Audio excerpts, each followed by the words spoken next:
Praise the lord. प्रभु यीशु मसीह के मधुर नाम में आपको जय मसीह की।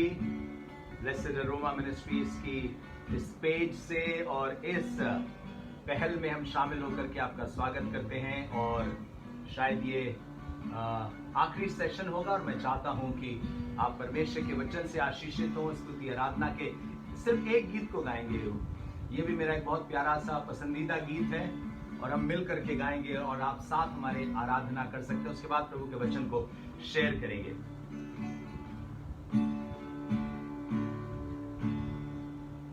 What a friend we have in Jesus. All our sins and griefs to bear. And what a privilege to carry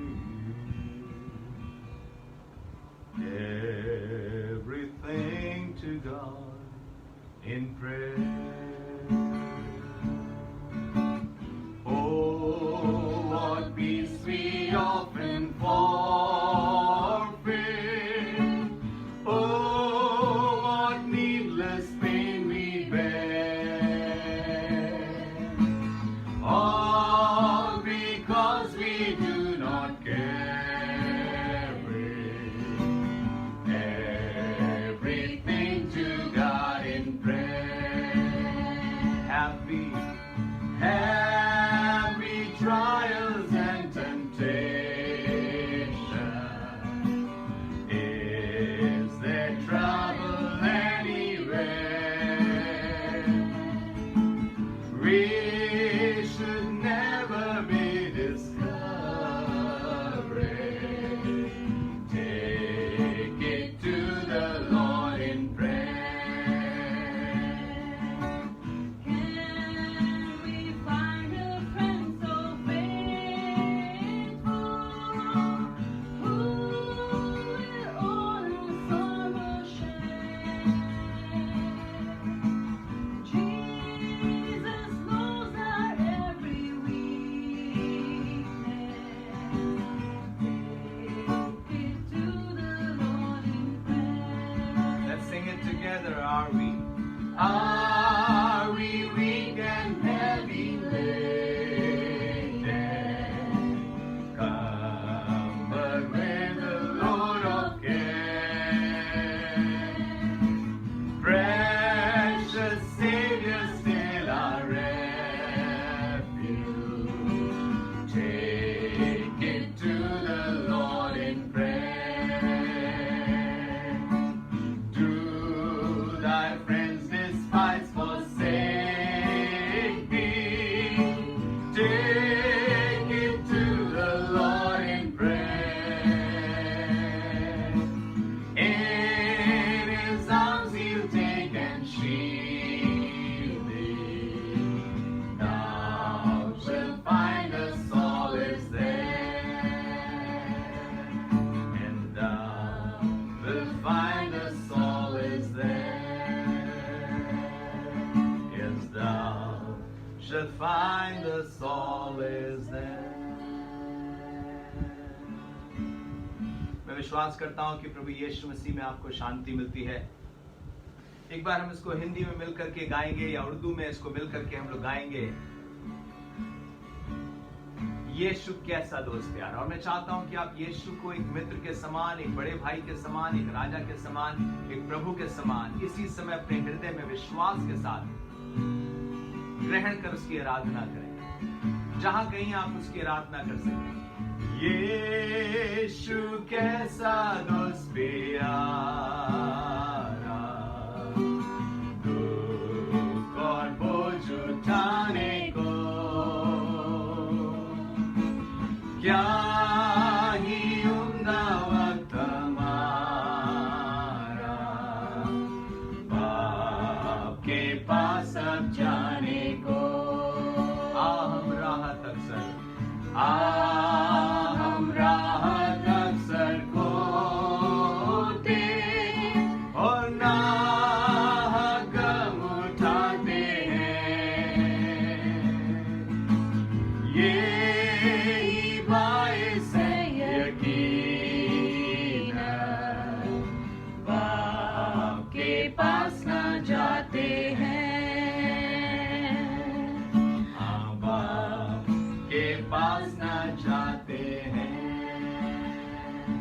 एक ही कारण बता रहा है हमारे इस तन्हाई में, अकेलेपन में, दुख का, कि हम बाप के पास नहीं जाते। और आज इस रात्रि, इससे पहले कि आप सोएं, एक बार और मौका है आपके पास, अपने परमेश्वर के पास चलें। और आपसे कहना चाहते हैं, गर्ची इम्तिहान हो सामने या तकलीफ मुसीबत हो, आज के इस दौर में ऐसा लग रहा है ये गाना शायद इसी समय के लिए लिखा गया था।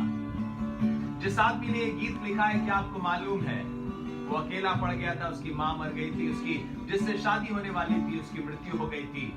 एक दिन नदी के किनारे वो साइकिल चला करके जा रही थी, शादी से कुछ दिनों पहले ही, और वो लड़खड़ा करके गिरी और नदी के किनारे का एक पत्थर उसके सर पे लगा और वो मर गई, बहुत टूट गया।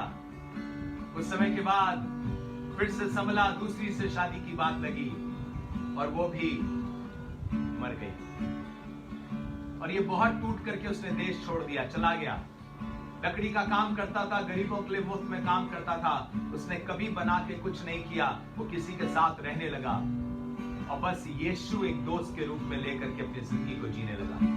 आपसे भी कहना चाहता हूं, गर्ची इम्तिहान हो सामने या तकलीफ मुसीबत हो, तब दिलेर और शाद तुम हो के बाप को जाके खबर।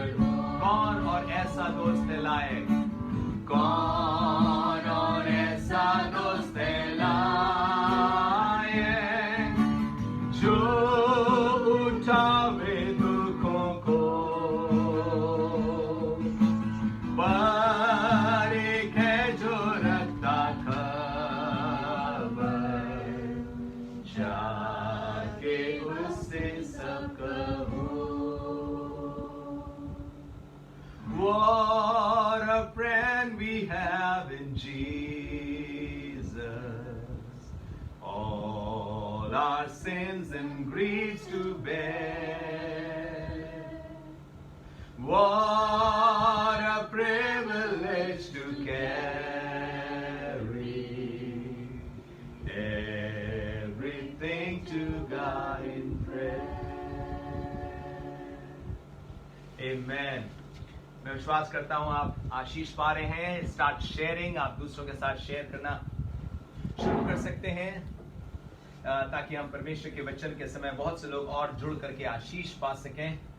इट्स ए गुड इवनिंग, एक अच्छी संध्या है, एक अच्छी रात्रि है, बल्कि जो हम परमेश्वर की महिमा करने जा रहे हैं। आपने गीत गाए हैं और ये पूरा मिनिस्ट्री ने, स्पेशली ब्लेसेड अरोमा मिनिस्ट्री ने पूरे इस दिन को एक सफल और अच्छा दिन बनाया है और बहुतों ने वचन को सुन करके आशीष पाई है। मैं प्रार्थना करता हूं कि आज आप फिर से इस रात्रि में आशीष पाएं। और जो मैं वचन आपके साथ शेयर करने जा रहा हूं वो उसी हिस्से से है, वेयर आर द नाइन, और उसके खास पहलू को आपको लेकर के मैं बताना चाहता हूं कि वे 9 कहां हैं। आज उस 9 पे थोड़ा सा चर्चा करेंगे और यीशु मसीह के दिल पे थोड़ा सा चर्चा करेंगे और मैं विश्वास करता हूं कि ये वचन आपको आशीष देगा। One more time let me request you, अगर आपको लगता है कि जो वचन आप सुनने जा रहे हैं उससे दूसरों को आशीष मिलेगी, so I would request you to share with others, ताकि दूसरे लोग भी इससे लाभान्वित हो सकें, आशीष पा सकें, ताकि बहुत से लोग रात में सोने से पहले एक वचन को सुन करके आशा बांध करके परमेश्वर पर भरोसा करके जा सकें, क्योंकि मनुष्य केवल रोटी से नहीं परंतु हर एक वचन से जीवित रहेगा। ये रात्रि मुझे नहीं मालूम, अगर कोई निराश हो, क्या पता इस वचन से उसको आशा मिल सके। और आज का जो मेरा टॉपिक है, that is where are the other 9, वे 9 और कहां है, वे 9 कहां है। और आपको मालूम है ये हिस्सा कहां मिलता है। आइए हम निकालते हैं परमेश्वर के वचन से प्रेरितों के काम और या लूका उसके 17वें अध्याय, लूका उसके 17वें अध्याय 11 से लेकर के 19 तक पढ़ूंगा। लूका उसके 17वें अध्याय 11 से लेकर के 19 पद तक ऐसा लिखा हुआ है। ऐसा हुआ कि वो यरूशलेम जाते हुए सामरिया और गलील के बीच से होकर जा रहा था। किसी गांव में प्रवेश करते हुए उसे 10 कोढ़ी मिले। जब वो रास्ते में था तो किसी गांव से होकर के उसे जाना था, लेकिन इससे पहले कि गांव में प्रवेश करे, बाहरी हिस्से में ही गांव के उसे 10 कोढ़ी मिले। जब उसे 10 कोढ़ी मिले तो कुछ हुआ, सुनिएगा। देखा, जब उसे 10 कोढ़ी मिले, उन्होंने दूर खड़े होकर ऊंचे शब्द से कहा, हे स्वामी, हे यीशु, हे स्वामी, हम पर दया कर। दूर खड़े होकर यह प्रार्थना करी है, हे यीशु, हे स्वामी, हम पर दया कर।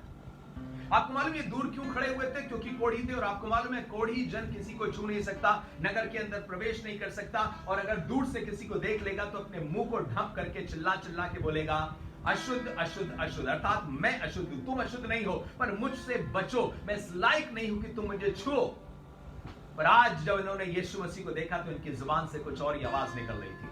आज पहली बार शायद इन्होंने ये नहीं कहा अशुद्ध अशुद्ध अशुद्ध, शायद आज पहली बार याजक को भी देखते थे तो कहते थे अशुद्ध अशुद्ध अशुद्ध, मुझसे दूर रहो। लेवी को देखते थे तो कहते थे अशुद्ध अशुद्ध अशुद्ध, मुझसे दूर रहो। मैं आपसे कहना मांगता हूं, जिस दिन आप रियल यीशु मसीह से मुलाकात कर लेंगे ना, तो संसार के तरीके से जैसे आप व्यवहार करते हैं, आपका व्यवहार अपने आप में बदल जाएगा। उसको देखते ही, उसके बारे में जानते ही आपके अंदर एक अजीब अटूट विश्वास पैदा होगा, और आप उसको उस नाम से पुकारेंगे जो वास्तविकता में है। आप अपनी अशुद्धता कम, उसकी महानता का ज्यादा बयान करने पाएंगे। और आपसे भी कहना मांगता हूं, सुनिए, जो लोग यीशु मसीह को जान लेते हैं, उसके फिनिश्ड वर्क को जान लेते हैं, क्रूस पर उसकी दी हुई कुर्बानी को जान लेते हैं, वो अपनी अशुद्धता का चर्चा कम, अपनी कमजोरियों का चर्चा कम, अपने पहाड़ों का चर्चा कम, और अपने उद्धारकर्ता यीशु का चर्चा ज्यादा करते हैं। हालेलुया। इनके पास भी बहुत कुछ था, ये अपने ऊपर देख करके अशुद्ध अशुद्ध चिल्ला सकते थे, but they decided not to do it.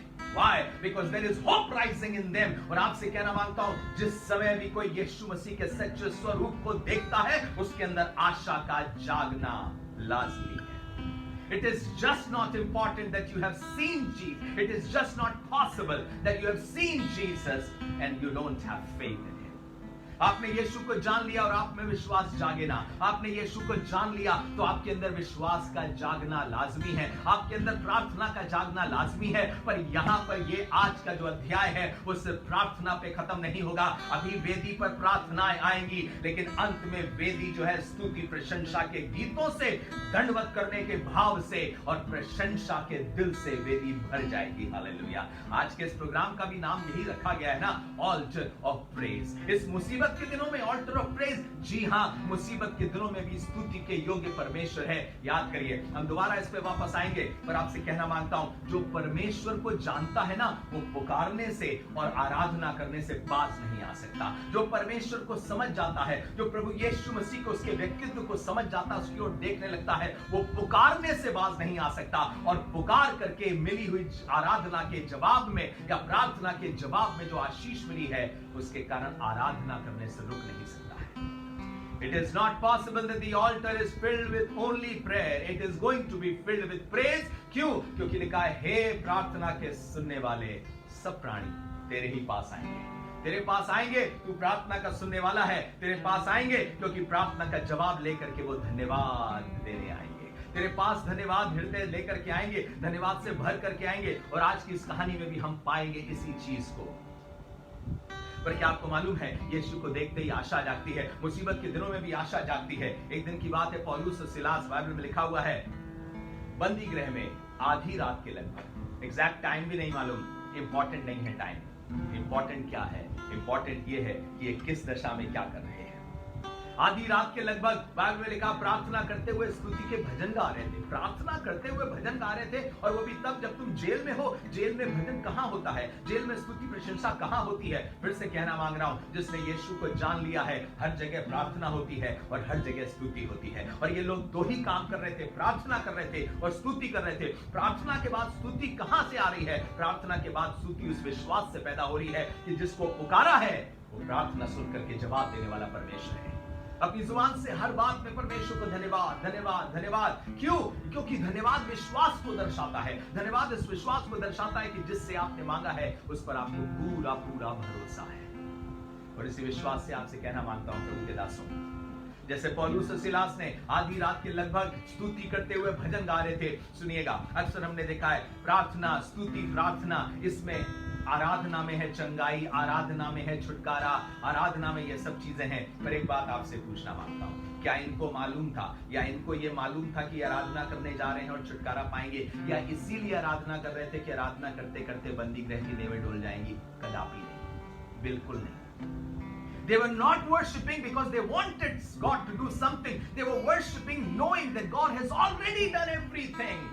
वो आराधना इसलिए नहीं कर रहे थे कि परमेश्वर अब तू कुछ कर दे, कुछ कर दे, कुछ कर दे। आज की समस्या आराधना की यही रह गई है। इसको थोड़ा सा और ऊंचा करें। आज की समस्या ही आराधना की यही रह गई है। हर एक जन आराधना को सिर्फ परमेश्वर से कुछ पाने का माध्यम समझ रहा है। उससे ये नहीं लग रहा है कि परमेश्वर ने ऑलरेडी सब कुछ दे दिया है और ऑलरेडी सब कुछ देने का उसने योजना बना ली है। So I'm not worshiping to gain something. I'm worshiping because I have gained almost everything that God purposed to give to me. मेरे बाप ने जो मुझे देने के लिए सोच रखा था, उसने मुझे ऑलरेडी प्रभु यीशु मसीह में दे दिया है। उसने प्रभु यीशु मसीह में वो सब कुछ ऑलरेडी मुझे दे दिया है। परमेश्वर के वचन में ये बात लिखी है, उसने मुझे ऑलरेडी दे दिया है वो चीजें। कहां लिखा है? इफिसियों पहला अध्याय पढ़ा होगा आपने। उसके चौथे पद में लिखा, उसने जगत की उत्पत्ति समय चुन लिया। लेकिन तीसरे पद में मालूम क्या लिखा है? उसने मसीह यीशु में हमें सब प्रकार की, हर प्रकार की आत्मिक आशीषें दी हैं। ऐसा नहीं कि वो देगा, हर प्रकार की आत्मिक आशीषें उसने ऑलरेडी दे दी हैं। जब उसने क्रूस पर जान दी, उसने कहा फिनिश। इसका मतलब है मेरा जो काम पृथ्वी के लिए था, उसके उद्धार, उसके छुटकारे के लिए मैंने ऑलरेडी कर दिया है। और पिन्तेकुस्त के दिन आत्मा उड़ेल दिया गया है। अब ऐसा नहीं कि स्वर्ग से बार बार उड़ेला जाएगा, वो ऑलरेडी उड़ेल दिया गया है। अब हम हाथ बढ़ाकर यीशु के साथ मेल मिलाप कर सकते हैं और अपना दिल खोल करके पवित्र आत्मा से इसी समय भर सकते हैं, इसी समय भर सकते हैं। ये आराधना इसलिए नहीं कर रहे थे कि इन्हें कुछ प्राप्त होगा, पर आराधना इसलिए कर रहे थे, उन्हें मालूम था इन्हें संसार की सबसे बड़ी आशीष प्राप्त हो चुकी है। इन्हें उद्धार करता यीशु प्राप्त हो चुका है। इन्हें उसका दिया हुआ उद्धार प्राप्त हो चुका है। इनको पवित्र आत्मा प्राप्त हो चुका है। परमेश्वर स्वयं जो पवित्र आत्मा के रूप में उनके अंदर बसता है। अब और किस चीज की कमी है? इसीलिए दाऊद ने कहा, यहोवा मेरा चरवाहा है, मुझे कुछ घटी नहीं होगी। वो हरी चराई में चराता, सुखदाई जल के झरने के पास ले चलता है। When you come and listen to my story, it is not full of lack, it is full of God's provision। मेरी कहानी में सिर्फ मेरे साथ ऐसा हो गया, मेरे साथ ऐसा हो गया, मेरे साथ ऐसा हो गया, मेरे साथ ऐसा हो गया, नहीं। परमेश्वर के लोगों की कहानी कभी कभी कभी कंप्लेन से खत्म नहीं होती। इस्राएलियों की कहानी कंप्लेन से शुरू हुई, कंप्लेन पे खत्म हो गई और नाश हो गए जंगल में। पर आराधना करने वालों की कहानी कंप्लेन से शुरू नहीं होती। उनकी जो कहानी है वो स्तुति से, विश्वास से शुरू होती है और जय जयकार पर जाकर के खत्म होती है। हालेलुया। और लिखा है, पौलुस और सिला जब आराधना करते हुए बंदी गृह में भजन गा रहे थे तो बंधन टूट गए। बहुत से लोगों ने आराधना के बारे में बहुत कुछ कहा है। मैं एक बात बताऊं, मैंने सुना किसी ने कहा कि तालियां बजाइए, जितनी जोर से ताली बजाएंगे उतनी जोर से शैतान के मुंह पे तमाचा पड़ेगा। मेरा मन करा मैं उनसे कहूं, पादरी साहब आप बहुत अच्छे हैं, पर मैं अपनी आराधना यीशु मसीह पर अर्पित कर रहा हूं। मैं इस आराधना के बीच में शैतान का मुंह लेके नहीं आना मांगता कि मैं आराधना यीशु के लिए नहीं कर रहा हूं, मैं तमाचे मार रहा हूं शैतान को। No, I am worshipping God almighty and devil has no place in the midst of us. शत्रु का हमारे बीच में कोई स्थान नहीं है। शत्रु का मेरे उससे कोई लेना देना नहीं है। मैं अपने परमेश्वर की आराधना कर रहा हूं, मेरी आराधना को ग्रहण कर रहा है। We are in this intimate relationship with this father God. And what you're telling me is only think about the devil, only think about the problem, only think about difficult situations. आराधना कहां से निकलेगी? सिर्फ एक इच्छा निकलेगी, आराधना से चंगाई हो जाए। गाना बुरा नहीं है, गाना बुरा नहीं है, पर आपसे कहना मांगता हूं, आराधना चंगाई की ख्वाहिश से कहीं गहरी है। परमेश्वर इस आराधना में किस तरीके से आपको बरकत दे दे ये उसके ऊपर है, किस तरीके से आपको आशीष दे दे। उसने निर्गमन 23-25 में कहा भी, तुम मेरी उपासना करना तो मैं तुम्हारे बीच से जल की घटी को, रोगों को दूर करूंगा। उसने ये वादा किया है, पर आराधना इसलिए करना क्योंकि तुम मुझसे प्यार करते हो। देखिए न्यू टेस्टमेंट जो वर्ड आराधना का है ना, worship, that is proskuneo, which means to fall before somebody and lick the feet of the master like a little puppy. एक छोटे जानवर, एक छोटे कुत्ते के बच्चे के समान जो मालिक के पैर को चाटता रहता है। बिल्ली के साथ एक प्रॉब्लम है, बिल्ली अपने पैरों को चाटती, अपने आप को चाटती, मालिक को देख के भी वो चाहती कि मालिक उसके पास आए, सहलाता रहे। जब कुत्ता एक ऐसा जानवर है, वो दौड़ करके पास जाता है। और ये जो वर्ड प्रोस्क्यूनियन है, उसका सेंस वही है। वो ये तो नहीं है कि कुत्ते के समान, पर उसका सेंस वही है कि परमेश्वर के सामने गिर जाना, अफेक्शन से उसकी आराधना करना। क्या दिख रहा है? परमेश्वर, उसकी महिमा, उसका गौरव, उसका सम्मान। यहां पर लिखा हुआ है, यीशु मसीह ने 10 कोढ़ियों को अपने वचन से चंगा किया था। He just said, उसने कह दिया चंगे हो जाओ। उसने कहा जाओ अपने आप को याजकों को दिखाओ। बाइबल में लिखा वो उसी समय चंगे हो गए। याजकों को दिखाने के लिए जा ही रहे थे, लिखा जाते ही जाते चंगे हो गए। और हुआ क्या? चलिए पढ़ देता हूं मैं। और इस बीच अगर आप कुछ लोगों को और शेयर करके ज्वाइन कराना मांगते तो करा सकते हैं। सुनिए क्या लिखा है। लिखा है, उसने उन्हें देखकर कहा, जाओ और अपने आप को याजकों को दिखाओ। याजकों को दिखाने का मतलब होता था, याजक डिसाइड करके देख करके बताता था किसी के हाथ पर हाँ कोढ़ हो गया है, और फिर वो कहता था तुम्हें कोढ़ हो गया, अब शहर से बाहर निकाला जाता है। और जब ठीक हो गया कोढ़ तो याजक ही देख के सर्टिफिकेट देता था कि ये लो, इस सर्टिफिकेट को अपने पास रखो, और कोई तुमसे कहे तुम्हें तो कोढ़ था तो दिखाना, याजक ने सर्टिफिकेट दे दिया कि अब मुझे कोढ़ नहीं है। इसलिए यीशु मसीह कह रहा है, जाओ अपने आप को याजकों को दिखाओ। और सुनिएगा आगे क्या लिखा है। तब उनमें और वे जाते ही जाते शुद्ध हो गए। वे, इसका मतलब एक शुद्ध नहीं हुआ, दसों जाते ही जाते, ऑन द वे। अभी नगर पहुंचे नहीं है, अभी गांव के अंदर के हिस्से में पहुंचे नहीं है, अभी मम्मी से मुलाकात नहीं हुई है, पापा को देखा नहीं है, पत्नी को हाथ नहीं जोड़ा मिलाया है, बच्चे को गले नहीं लगाया है, अभी तो जमीन देखी नहीं, अभी पुराना घर देखा नहीं, अभी गांव का नक्शा देखा नहीं है, अभी कुछ नहीं, भी रास्ते में ही है। ऐसे समय में रास्ते में आते हुए क्या हो रहा है, ये चंगे हो गए। जैसे ही चंगे हुए, बाकी 9 जिस तरफ जा रहे थे उसी डायरेक्शन में जाते रहे, पर एक ने डायरेक्शन बदल लिया। क्यों? उसने कहा चंगाई मिली है। इसका मतलब ये नहीं कि अपने उसी डायरेक्शन में चलते चले जाओ ताकि दुनिया के सामने साबित करो कि देखो अब मैं ये हो गया हूं, मैं लौट करके अपने बाप के पास जाऊंगा, लौट करके अपने प्रभु के पास जाऊंगा, जिसके शब्दों में इतनी सामर्थ है, उसके चरणों पर गिर करके उसको चूमूंगा, उसकी आराधना करूंगा। मैं आपसे कहना मांगता हूं, आश्चर्य कर्म लेने वाले सभाओं से जा करके घर में बहुत से बैठे हुए हैं, पर लौट करके सच्चाई से उसको प्रभु मानने वाले और आराधना करने वाले, उसके चरणों में अपना जीवन देने वाले बहुत कम पाए जाते हैं। And I pray that you become the one जो आज की इस रात में कह रहा, प्रभु I am not just the one जो कुछ लेकर के अपने रास्ते पे वापस चला जाएगा, मैं वो हूं जो अपने तमाम रास्तों को बदल करके तेरी तरफ मोड़ दूंगा और तेरे पास आकर के कहूंगा, मुझे तेरी जरूरत है स्वामी, मुझे तेरी जरूरत है। I love you Jesus, I worship you Jesus, I thank you Jesus। सुनिएगा, अभी बहुत सी चीजों में इसमें हम लौट करके आएंगे, पर एक बात बताना मांगता हूं। लिखा है, ऊंचे शब्द से, जैसे ही उसने देखा कि वो चंगा हो गया है, ऊंचे शब्द से परमेश्वर की बड़ाई करता हुआ लौटा। ऊंचे शब्द से परमेश्वर की बड़ाई करता हुआ लौटा, इस पर भी ध्यान दीजिएगा। और यीशु के पांव पर मुंह के बल गिरकर उसका धन्यवाद करा नहीं, करने लगा। इसका मतलब वो करता जा रहा था, करता जा रहा। थैंक यू जीसस, तुमने मेरे जीवन को बदल दिया, मेरे सब कुछ को बदल दिया। प्रभु मेरे पास एक नया भविष्य आ गया है आपकी वजह से, और मैं आपको छोड़ के जाना नहीं चाहता। उसके पैरों में चिपटा हुआ होगा, यीशु मसीह ने उसे सीने से फिर अपने उठाया होगा, अपने हाथों से उठाया होगा, सीने से लगाया होगा और उससे कहा होगा, जा, तेरे विश्वास ने तुझे चंगा किया है। अब ध्यान से सुनिएगा, ये बात यीशु मसीह ने जाते जाते क्यों कही, कुछ और भी कहा था, पढ़ना चाहता हूं। इस पर यीशु ने कहा, क्या 10 शुद्ध नहीं हुए तो फिर वे 9 कहां हैं? क्या कहना मांग रहे हो यीशु मसीह? यीशु मसीह कहना मांग रहा है, I have poured mercy on many others, my word उन्हें बहुतों पर अनुग्रह किया है। बहुत से मसीह आज जो सुन रहे होंगे और बाद में सुनेंगे, आप पर कितनी बार दया हुई है, कितनी बार अनुग्रह हुआ है। प्रभु कह रहा है, but I am missing the worshippers from them.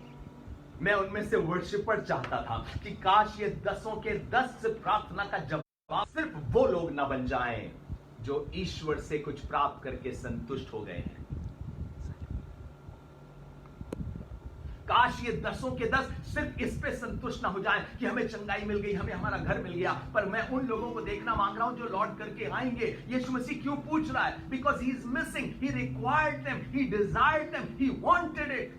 क्या चाह रहा है यीशु मसीह? यीशु मसीह चाह रहा है कि उन लोगों को जो कह रहे हैं, प्रभु हम सिर्फ आपके पास चंगाई लेकर के घर नहीं चले जाएंगे, हम आपके संग बसना चाहते हैं, हम आपके संग रहना चाहते हैं, हम आपके चरणों में आना। प्रभु के दासों, आज भी यीशु मसीह उन लोगों को लॉन्गिंग के साथ इंतजार कर रहा है जो आज दौड़ के उसके पास आएंगे और कहेंगे, I do not come as a seeker only, I come as a worshipper. Bible में लिखा है यूहन्ना 4 अध्याय में, वो आत्मा और सच्चाई से आराधना करने वालों को ढूंढ रहा है। गीत गाने वाले उसके पास बहुत हैं, भजन गाने वाले उसके पास बहुत है। आराधना दिल से की जाती है, गले से नहीं। आराधना करने वालों को ढूंढ रहा है जिनके दिल धन्यवादिता से भरे हैं। बाइबल का जाते जाते ये सब चंगे हुए थे, पर एक ने यह देखकर, क्या मतलब? बाकियों ने नहीं देखा, बाकियों ने देखा, लेकिन उस दृष्टिकोण से नहीं देखा। बाकियों ने सिर्फ अपने आप को चंगा होते देखा, अपनी खाल को चंगा होते देखा और गांव की तरफ देखा, अपनी खाल को चंगा होते देखा और अपने बच्चों की तरफ, अपनी बीवी की तरफ, खोई हुई प्रॉपर्टी मिल जाएगी, वापस जाकर के याजक से सर्टिफिकेट लेंगे, एक नई जिंदगी शुरू करेंगे, उसकी तरफ देखा। और एक आदमी ने अपनी चंगाई को देखा, अपनी शुद्धता को देखा और पलट करके उसकी आंखों में सिर्फ उद्धार करता यीशु ही घूम रहा था और उसका अब आंखें मेरी तरसती हैं उस यीशु को देखने के लिए। I pray that you will be such lover of God। मेरी दुआ है कि आप यीशु के ऐसे प्रेमी हो जाएंगे। आप उसके पास आके कहेंगे, चाहे थानों में गाय बैल ना हो, भेड़शालाओं में भेड़ ना हो, अंजीर के पेड़ से केवल धोखा पाया जाए, तो भी मैं यहोवा के कारण आनंदित और मगन रहूंगा। मेरे आनंद का कारण संसार की कोई और चीजें नहीं है। कुछ देख करके लौटा है और इन्होंने भी देखा है पर लौटे नहीं है। आपको क्या लगता है, लोगों ने देखा नहीं है खुदा का काम, इसलिए आराधना नहीं कर रहे हैं? माफ करिएगा, खुदा का काम लोगों ने बहुत देखा है, बहुत देखा है खुदा का काम। 5000 की भीड़ को खाना खिलाया था, 5000 से पुरुष थे, सब मिलाकर के, स्त्री और बच्चे सब मिलाकर के देखें तो 15 से 20,000 लोगों के बीच में होंगे। लेकिन चेलों की मंडली में जब प्रार्थना हो रही है तो सिर्फ 120 लोग उपरौठी कोठरी पे बैठ के प्रार्थना कर रहे हैं। वो कहां चले गए? वो चमत्कार देखने वाले कहां चले गए? क्या दसों शुद्ध नहीं हुए? क्या मैंने हजारों हजार को खाना नहीं खिलाया? क्या मैंने नगर के नगर को चंगा नहीं करा? क्या मैंने आश्चर्य कर्म पर आश्चर्य कर्म नहीं किया? माफ करिएगा, आप सिर्फ आश्चर्य कर्म प्राप्त करके क्रिश्चियन नहीं होते, पर आप एक सच्चे प्रेमी तब होते हैं जब आश्चर्य कर्मों के बदले में उसके दीवाने हो जाते हैं, उसके प्रेम के दीवाने हो जाते हैं और कहते हैं, सुनो, अपनी पत्नी से मिलूंगा बाद में, अपने बच्चे की आंखों में आंखें डालकर बाद में मिलूंगा, मैं अपने घर को बाद में देखूंगा, अपने उस कमरे को, अपने उस आंगन को बाद में जाकर के देखूंगा, उस कुर्सी जिस पे मैं बैठा करता था बाद में जाके देखूंगा, मुझे देश निकाला दे दिया गया था, शहर निकाला दे दिया गया था, मैं सब कुछ बाद में पाऊंगा। महायाजक की चिट्ठी और उसका सर्टिफिकेट मुझे बाद में चाहिए। मुझे शहर में सेटल बाद में होना है, मुझे अपने स्वामी के साथ सेटल पहले होना है। आपसे भी कहना चाहता हूं, प्रेम करने वाले वही लोग होते हैं, आराधक प्रेमी होते हैं और प्रेमी आराधक होते हैं। बिना प्रेम के आराधना हो ही नहीं सकती। न्यू टेस्टमेंट में इसीलिए आज्ञा क्या दी गई है? आज्ञा दी गई है परमेश्वर को प्रेम करना, क्योंकि प्रेम करने वाला अपने आप आराधना करेगा। ये हो ही नहीं सकता कि आप परमेश्वर के प्रेम करने वाले हो और आराधक ना हो। और ऐसे लोगों को प्रभु ढूंढ रहा है, कह रहा है, आश्चर्य कर्म बेटा बहुतों ने लिया है। अगर सारे आश्चर्य कर्मों की वजह से इस्राएल फिर जाता तो इस्राएल में एक भी अविश्वासी नहीं होता। मैंने उन सबके देखे आश्चर्य कर्म करा है, अधिकारियों के देखे आश्चर्य कर्म किया है। चमत्कार किस किस के सामने नहीं हुआ है? शास्त्री महायाजकों ने खुद देखा है, अपनी आंखों के सामने मैंने चमत्कार करे हैं, मैंने किस तरीके से अद्भुत काम करे हैं, पर उनकी आंखें खुली नहीं है। वो देख रहे हैं अपने सेटलमेंट की तरफ। I will get settled again, I will get settled again, मुझे फिर से सब कुछ मिल जाएगा, मुझे परमेश्वर के माफ करेगा। आज भी दशा यही है। आज बहुत से लोगों को यीशु प्रचार करिए तो सभा के बाद वो आएंगे, मेरे बेटे के लिए दुआ करिए कि वो कनाडा का वीजा लग जाए। बुरा नहीं है कनाडा का वीजा, पर दुआ करिए कि उसको स्वर्ग का वीजा लगे पहले, वो यीशु के राज्य को पा सके, वो यीशु को समझ सके, स्वर्ग और पृथ्वी के उद्धार करता स्वामी यीशु को समझ सके। जब वो उसको समझ जाएगा ना तो संसार की सब चीजें खोखली सी उसको दिखाई देंगी। सब कुछ बाइबल में लिखा है, रोमियो उसके 8वें अध्याय उसके 20वें पद से आगे लिखा, उसने परमेश्वर ने संसार को मालूम किसके अधीन कर दिया? व्यर्थता के अधीन किया है, ताकि परमेश्वर के पुत्रों की स्वतंत्रता प्राप्त करे। इसका मतलब संसार में सब कुछ व्यर्थता के अधीन है, सिर्फ परमेश्वर के पुत्र बन जाने में व्यर्थ नहीं है, सब कुछ में अर्थ आ जाता है। परमेश्वर के पुत्रों की जिंदगी में अर्थ है, मेरे दुख में भी अर्थ है, मेरी संपन्नता में भी अर्थ है। उसका भी एक मीनिंग है, उसका भी एक पर्पस है। जो मुझ पर दुख भी पड़ेगा ना, उसका भी एक उद्देश्य है, और मुझ पे जो आनंद आएगा उसका भी एक उद्देश्य है। करोड़ों की लॉटरी मेरी लग गई, उसका भी एक उद्देश्य है, और मेरे पास से सब चला भी जाएगा तो उसका भी एक उद्देश्य है। अब मेरी जिंदगी में कुछ व्यर्थ नहीं है, पर अर्थपूर्ण ही अर्थपूर्ण है, क्योंकि परमेश्वर ने दुनिया को तो व्यर्थता के अधीन किया है, पर परमेश्वर के पुत्रों की स्वतंत्रता दुनिया देखेगी। काश आप उन लोगों में से हो जो दौड़ करके लौट के आए और कहें, स्वामी मुझे आप चाहिए, इससे पहले कि दुनिया का सेटलमेंट मिले मुझे आप चाहिए। मुझे नहीं मालूम आपकी ख्वाहिश क्या है। प्रभु के दासों, आपसे फिर कहना चाहता हूं, ध्यान से सुनना। ये कोरोना, ये टिड्डियों का आना, देश के देश में समस्याओं का पैदा होना। अभी कल से परसों से और कल की न्यूज़ है, सूरीनाम जैसी कंट्री में बगावत हो गई है। प्रेसिडेंट ने सब कुछ अपने कंट्रोल में ले लिया, इंटरनेट, रेडियो, टीवी स्टेशन सब बंद करके उसने धांधली करके राज्य स्थापित कर लिया। दूसरा जो जीत रहा था उसको हटा दिया। इससे पहले भी कई लोगों को मरवा चुके। राज पे राज, जाति पे जाति चढ़ाई करेगी, लेकिन मसीही लोग दीवाने किस बात के रहेंगे? एक ही बात के, उद्धार करता यीशु शीघ्र आने वाला है। वो शीघ्र आने वाला है। He's coming soon. वो जल्द आने वाला है। हमारी आंखें उसी की तरफ लगी हुई हैं। मुझे नहीं मालूम आपने क्या देखा है। इन्हें लिखा है, जैसे ही उसने ये देखा तो देख करके, सुनिएगा, फिर से पढ़ रहा हूं। जब यीशु ने कहा अपने आप को याजकों को दिखाओ, वे जाते ही जाते वे शुद्ध हो गए। तब उनमें से एक ने यह देखकर कि मैं चंगा हो गया हूं, ऊंचे शब्द से परमेश्वर की बड़ाई करता हुआ लौटा। कैसे शब्द से? ऊंचे शब्द से परमेश्वर की बड़ाई करते हुए लौटा। पहली चीज तो उसने जब देखा कि मैं पूरी तरह चंगा हो गया हूं, I have never been this happy before, I have never been this good before, I have never been this alive before. मैं कभी इतना अच्छा नहीं रहा हूं। मैं उस प्रभु के पास जाऊंगा, उस जो एक शब्द में मुझे इतना दे सकता है, उसकी उपस्थिति में मुझे क्या मिल जाएगा। उसके पास दौड़ रहा है। अब मजे की बात सुनिएगा, लिखा है ऊंचे शब्द से बड़ाई करता हुआ लौटा। इसका मतलब जब उसने देखा होगा, उसके एक्साइटमेंट में रुका नहीं गया, वो चिल्लाने लगा, चिल्ला चिल्ला के हालेलुया, धन्यवाद परमेश्वर तेरा धन्यवाद हो, और लौटा और लौट करके भागने लगा। धन्यवाद करते हुए भाग रहा, चिल्लाते हुए भाग रहा है। आप सोच करके देखिए, ये दोस्त देख रहे हैं। आज इस समय तक जब तक कोढ़ी थे साथ थे, आज छूट गया साथ। क्यों? क्योंकि इनका पैशन कुछ और है और इसका पैशन खुदावंद यीशु मसीह बन गया है। आपसे भी कहना मांगता हूं, आप दो अलग अलग पैशन के लोग एक साथ नहीं चल पाएंगे। होगा आपकी जिंदगी में भी ऐसा ही होगा आने वाले समय में। अभी तो सारे मित्र एक जैसे साथ चल रहे हैं। एक का पैशन दुनिया दुनिया दुनिया है और दूसरे का पैशन खुदावंद खुदावंद खुदावंद है। थोड़े समय के बाद वो अपने रास्ते जाएंगे और आपको अपने रास्ते जाने पड़ जाएगा। आपसे कहना चाहता हूं, ये इसलिए होता है कि ये जुनून आपको भगाएगा, ये पागलपन आपको भगाएगा। वहां पर पाठ हो गया। अभी तक इनका पाप, इनकी अशुद्धता इनको जोड़े हुए थी, लेकिन शुद्धता पाने के बाद भी, चंगाई पाने के बाद भी अब दो भाग हो गए हैं, कृतज्ञ और अकृतज्ञ लोग। कृतज्ञ और अकृतज्ञ, grateful and ungrateful. And I don't know which category you fall in. पर आज आप चुनाव कर सकते हैं। खुदा बाप चाहे वो जाते हैं, चाहे मैं उनसे प्रभावित नहीं होऊंगा। आज भी बहुत से आराधना करने वाले लोग नहीं है, बहुत से ऐसे दीवाने लोग नहीं है। वो नौ इसको देख करके कह रहे हैं तो पागल हो गया। अरे चल भाई, बीवी से मिलते हैं, इतने दिनों से बच्चे का मुंह नहीं देखा, चल कहां जा रहा है, चल चल चल। और वो कह रहा होगा तुम्हें नहीं मालूम, जिससे मिलने जा रहा हूं उसी ने बीवी दी है, उसी ने बच्चे दिए, उसी ने जिंदगी दी है, और वो सब कुछ वापस कर देगा। जो कुछ खोएगा वापस कर देगा, पर पहले वो चाहिए। ध्यान सुनिएगा, यीशु मसीह ने इसको भी भेजा था।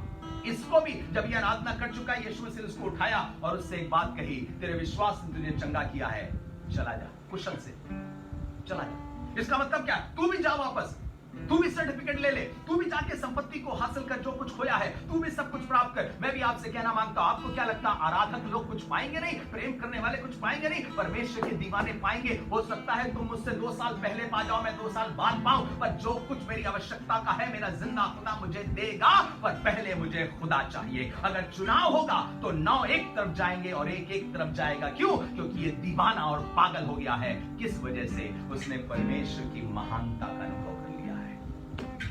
I hope I'm talking to some crazy people. I hope I'm talking to some people who are sold out to Jesus Christ. Those who are in love with Jesus. वो गिरते पड़ते कुछ भी हो, यीशु उनकी पहली मोहब्बत था, है और अब तक रहेगा। वो दुनिया कुछ कहे उनको, पर यीशु यीशु यीशु उसके दीवाने हैं, उसके प्रेम के दीवाने हैं। उन्हें ना पदवी चाहिए, ना सम्मान चाहिए। जो कुछ तुम दोगे हालेलुया, नहीं दोगे तो भी हालेलुया। उन्हें यीशु चाहिए सबसे ज्यादा। बहुत पहले गीत लिखा था, मेरा मन कर रहा मैं उसको गाऊं। मुझे सबसे ज्यादा यीशु चाहिए, मुझे सुख से ज्यादा यीशु चाहिए, मुझे सबसे ज्यादा प्रभु चाहिए, मुझे सुख से ज्यादा यीशु चाहिए। तू मेरी आस, तू मेरी प्यास, मेरे जीवन की तू ही हर सांस। तू मेरी आस, तू मेरी प्यास, मेरे जीवन की तू ही हर सांस। मुझे सबसे ज्यादा यीशु चाहिए, मुझे सुख से ज्यादा यीशु चाहिए। मेरे साथ मिलके गाएं, मुझे सबसे ज्यादा यीशु चाहिए, मुझे सबसे ज्यादा यीशु चाहिए। अपने हाथ में मेरी आस, तू मेरी प्यास, मेरे जीवन की तू ही हर सांस। तू मेरी आस, तू मेरी प्यास, मेरे जीवन की तू ही हर सांस। प्रशंसा हो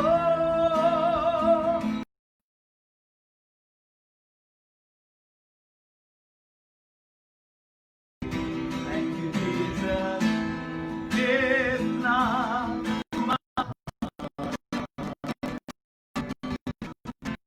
कितना महान।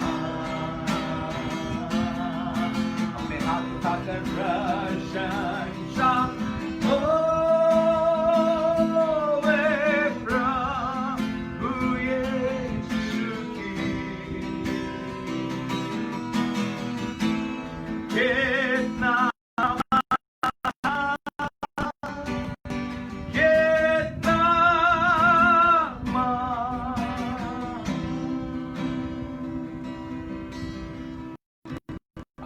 तो कभी मत बनिएगा जो दूरी से संतुष्ट है, बस कुछ मिल जाए। जो दूर से काम करने की है, और वो मिले ना मिले चलेगा। आप उन लोगों से में से होइएगा जिसकी दूरी से शब्द निकलते मुझे ऐसे बदल देते हैं, तो पास आके जीऊंगा तो क्या होगा।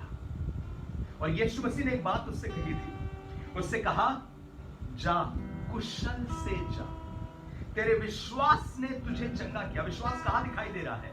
विश्वास सबसे पहले तो प्रार्थना करते समय भी था, लौटते समय भी दिखाई दे रहा है, और आज अपना सब कुछ चरणों में डाल करके जो पड़ा हुआ है, इसमें भी विश्वास दिखाई दे रहा है। उन्होंने तो लालच में आकर कुछ पाने के लिए कहा था प्रभु स्वामी, प्रभु स्वामी। इसने अपने विश्वास को सच्चे रूप में दर्शा भी दिया आराधना करके। सुनिएगा, आपसे चमत्कार पा करके घर में रह जाएं और कलीसिया ज्वाइन न करें, आप चमत्कार पा करके घर में रह जाएं और प्रभु के पीछे न चलें, आराधना में शामिल न हो, मुझे शक है आपके विश्वास पर।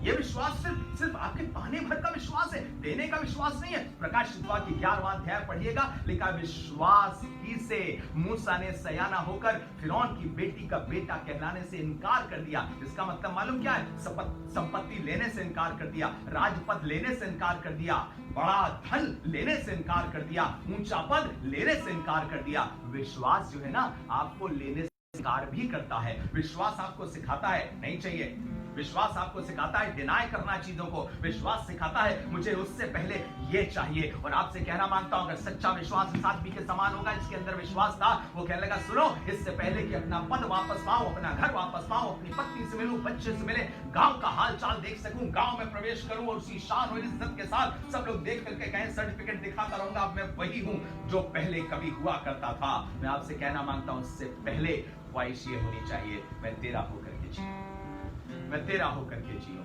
ये विश्वास है। I deny that, I want to be with Jesus। कोई आपसे पूछे आपका नाम क्या है, अपने नाम के आगे ऊंची ऊंची पदवी मत लगाना, ऊंची ऊंची पदवी मत लगाना। इसका मतलब आप जो यीशु मसीह में उसके पुत्र और पुत्री है ना, उसमें शायद आपको उतना मजा नहीं आ रहा। दुनिया को बताना चाहते हैं आप ये है। लेट देम फाइंड आउट, उनको पता चलने दीजिए, वो बाद में पता कर लेंगे कि आप क्या महान जन है, वो पता कर लेंगे, वो पता कर लेंगे कि आप कितने ऊंची पदवी के हैं। पर आप अपनी जुबान से सिर्फ ये बताइए कि आप यहोवा के हैं, आप परमेश्वर के हैं, आप उसके पुत्र यीशु मसीह से जुड़े हुए हैं। अब सोच करके देखिएगा, राजाओं का राजा वहां पर खड़ा हुआ है। सोचिएगा, इनके मन में, 9 के मन में ये विचार एक बार भी नहीं आया कि जिसके एक शब्द से सामर्थ्य निकली है और हम चंगे हो गए, 10 के 10 बिना छुए इसने चंगा कर दिया। आज तक कभी ऐसा नहीं देखा गया है। कहीं यही तो मसीह नहीं? एक सामरी औरत यूहन्ना 4 में एक बात उसके दिल की साफ साफ यीशु मसीह ने बता दी, तू 5 पति कर चुकी, जिस छठे के साथ रहती वो भी तेरा नहीं है। अचानक कह लेगी, कहीं तू भविष्यवक्ता लग रहा मुझे। फिर उसके बाद अपने गांव में चली गई, कहने लगी, कहीं यही तो मसीह नहीं? ये यहूदी होकर के, ये सामरी होकर के जानती है, ये 9 यहूदी अपने गांव में वापस चले गए। एक बार भी इनके मन में ख्याल नहीं आया कहीं यही तो मसीह नहीं? सच तो यह है, बहुत से लोग मसीह के ढूंढने वाले हैं ही नहीं, इसलिए कभी पाते नहीं। बहुत से लोग खुदा को जो नहीं पाते, मालूम क्या है? वो खुदा को ढूंढने वाले नहीं है, खुदा से कुछ चीजों को ढूंढने वाले, इसलिए खुदा को कभी नहीं पाते, उसके मजे को कभी नहीं पाते, उसकी इस दीवानगी की हद तक कभी नहीं पहुंच पाते। Because they were never seeking for him, वो उसको नहीं चाहते थे, उसके द्वारा कुछ को चाहा करते थे। राजाओं का राजा वहां खड़ा हुआ है, शब्द से चंगा कर दिया है, पर एक बार भी इनके मन में ये नहीं जागा, ये भविष्यवक्ता है, ये सामर्थी है, इसको छोड़ के नहीं जाएंगे। ये कहां का है पता करेंगे, हम इसके बारे में जानना चाहेंगे। आपने यूहन्ना पहला अध्याय पढ़ा होगा, उसके 29वें पद से आगे पढ़िएगा, फिर 35वें पद से आगे पढ़िएगा। 2 बार यूहन्ना ने अपने चेलों से कहा था, देखो परमेश्वर का मेमना जगत के पाप उठा लिया जाता है। जैसी दूसरी बार उनको पता चला परमेश्वर का मेमना जगत के पाप उठा लिया जाता है, बाद में लिखा है अंद्रियास और दूसरा शायद यूहन्ना ही था, वो सब कुछ छोड़ करके उस यीशु मसीह के पीछे हो लिए, उसके पीछे चले गए कि यही हमारे लिए सब कुछ यही है। मैं आपसे कहना मांगता हूं प्रभु के दासों, यीशु मसीह की अहमियत को समझिए। यशायाह 53 में एक बात कही गई थी कि जो लोग करेंगे वो क्या करेंगे, सुनिएगा क्या करेंगे। लिखा है, उन्होंने उसका मूल्य ना जाना। यशायाह 53 में लिखा है, और उन्होंने उसका मूल्य ना जाना। मेरा टाइम तो ओवर हो रहा है, पर मुझे आयुष ने कहा भैया 2-4 मिनट आप आगे ले सकते हैं, या जितना भी आगे लेना चाहते हैं। मैं ज्यादा नहीं लेना चाहता, क्योंकि रात भी होने वाली है, रात हो गई है और आप सोएंगे भी। मुझे भी अभी खाना खाना है, अभी खाना नहीं खाया है, क्योंकि मैं नहीं चाहता था कि प्रचार करते करते डकार हूं और आपको भी समझ में आए कि मैंने डकार कर दी है। बट मैं सिर्फ ये बताना मांगता हूं, ध्यान से सुनिएगा। एक चीज यीशु मसीह, इसकी दीवानगी है, आराधना, स्तुति, प्रशंसा, इसका दिल है।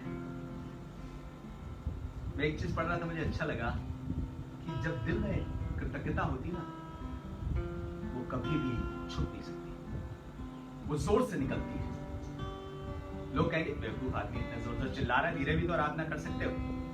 जी जी जी, जब 10 साल के बाद आपका बच्चा विदेश से लौट करके आए, मरने वाला था और जी गया है, अस्पताल से लौट करके आए, आपसे बोला जाए कि शांत रहो, चुपचाप जैसे ऐसे रहते थे वैसे ही रहो, आपको खुशी नहीं होगी। आपका बच्चा दौड़ करके आया है। मैंने एक बूढ़े बाप को देखा, लाठी टेकते टेकते आ रहा था। जैसे उसने अपने पोते को देखा, पहली बार उसने अपने पोते को देखा था, पोते की उम्र शायद 4 साल की थी, और वो पोता जो था वो बस देखा ही उसके हाथ से लाठी छूट गई।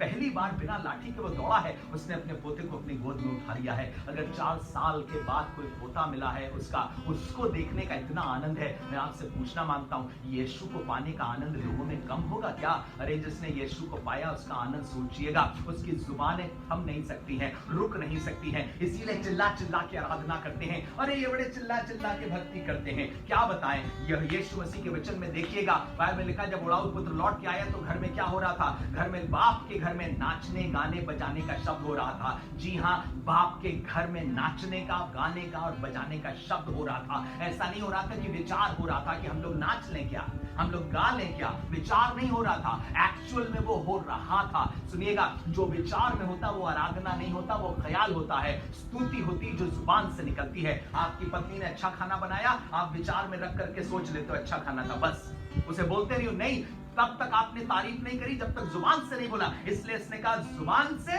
निकलेगा, प्रशंसा कभी छुप नहीं सकती। ये 9 लोग कह रहे होंगे, अरे हम भी कृतज्ञ हैं, अरे हम भी आराधना करते हैं, तुम्हारे जैसे पागलपंथी में थोड़ी करते हैं। मैं आपसे कहना मांगता हूं, सच्चे आराधक जो है अपने दिल से आराधना करते हैं, और जो कुछ दिल पे होता है जुबान पे आएगा ही आएगा। आपको उनसे कहना नहीं पड़ेगा, फुसफुसा के नहीं गाया करो, जोर से गाया करो। उनकी दीवानगी यीशु मसीह के लिए है, उनको सब कुछ करने पे आमादा करती है। मेरी दुआ है आपसे से मेरी दुआ है कि अगर ये सामरी, इस सामरी को यीशु मसीह ने एक बात और कही थी, क्या बोला था? क्या कोई ना निकला इस परदेसी को छोड़। परदेसी क्यों बोला था? क्योंकि सामरियों को एलियन बोला जाता था। मजे की बात सुनिए, यीशु मसीह ने यहूदियों के लिए क्या बोला? यहूदियों के लिए बोला, व्यवस्था तुम्हारी, पुरखे तुम्हारे, प्रतिज्ञाएं तुम्हारी, वाचा तुम्हारी, परमेश्वर तुम्हारा, और तब भी तुम परमेश्वर रहे हो।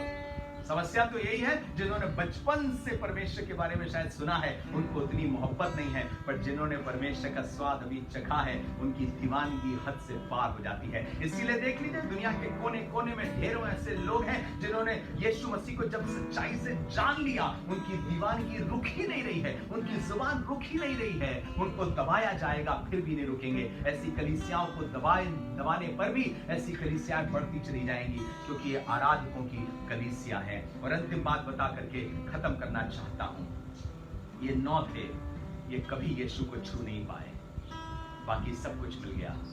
कहीं आपका मेरा अंत ऐसा तो नहीं होगा ना?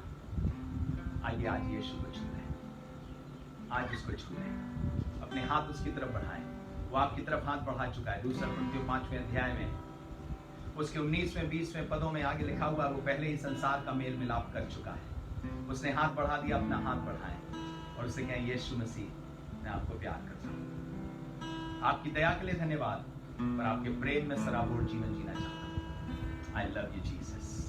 अपने हाथ उठा के बोलना शुरू करें। चाहे कोई आपको बेवकूफ समझे, कोई बोले क्या हो गया आधी रात में तुमको, क्या हो गया इस समय, अपना हाथ उठाइए और बोलना शुरू करिए, धन्यवाद Yeshu, thank you Jesus, thank you Jesus, I love you Jesus, I love you Jesus, I love you Jesus, I love you Jesus. Let's just sing it, I love you Jesus, love you Jesus, I love you Jesus, I love you Jesus, I love you Jesus, I love you Jesus, I love Jesus,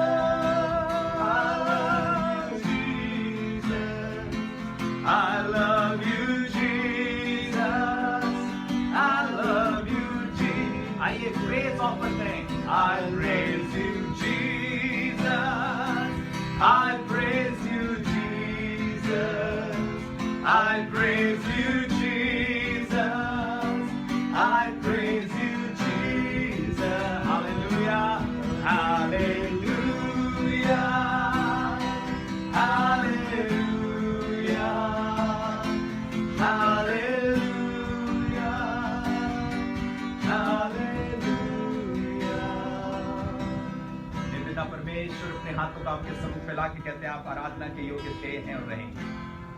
और दूर दूर से नहीं प्रभु जी, पर आपके चरणों में आके झुकते हैं और कहते हैं, you are worthy to be praised and we love you Jesus, we worship you Jesus.